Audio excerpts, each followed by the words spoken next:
most people think that the dialects are political boundaries, you know, that you can have an Alabama dialect or a Mississippi dialect, but it's actually topographical, right? Because it has to do with the immigration patterns of the different language groups that came in. So in the mountains, you've got a lot of these po-ass white guys from like Scotland and Ireland, and they have these hard R sounds, and they brought in their flat ah sounds, right? So they're gonna say, y'all are invited to dinner, and you're gonna have what you have in, I believe what it is track 4, 5, and 6, like the Western Virginian mountains, where you have guys saying, I really like to talk about, people are all up in arms about guns, you know, and it's this big city problem where everybody shoots each other, whereas the rest of us, the honest townsfolk like us, you know, they take gun away from us, and we're not out there killing and crippling one another.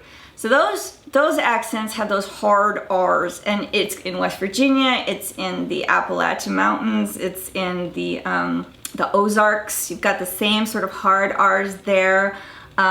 Ozark Folk Center, a musician woman I met was saying, I can't see that he did. I do not know how he continued to be elected.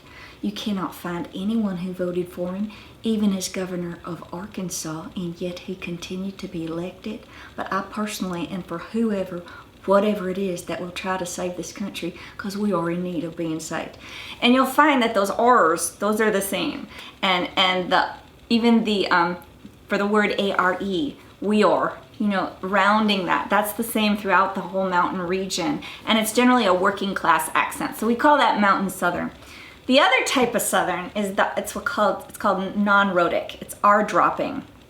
And so rhotic is with the R sound, and non-rhotic is like British in New York and this Plantation Southern where they drop their R. So they'll say, y'all are invited to dinner.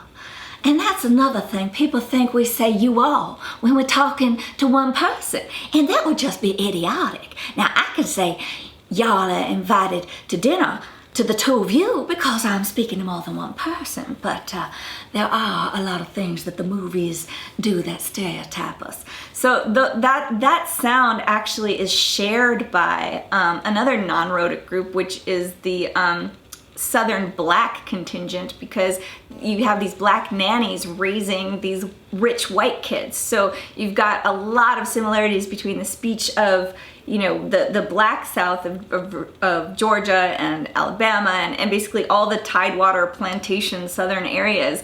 The white people and the black people have very similar sounds there, whereas in the mountains that's a completely different sound than those other two groups.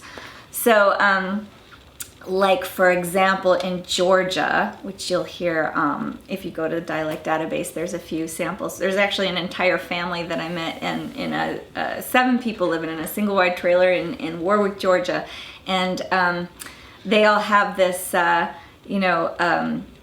dropping, and it's, what did she say? She said, I love my kids, they're very precious to me. You notice they don't even say the R's intervocalically. They're very precious to me. So, and without them, I sometimes don't know whether or not I can make it without. So that's where the difference there is you start to get into the substituting the D sound for the TH sound. So most accents around the globe, people don't really like sticking their tongue out of their freaking mouth when they're trying to talk. So you get a lot of that substitution for the, you know, the and the with the D and the T sounds.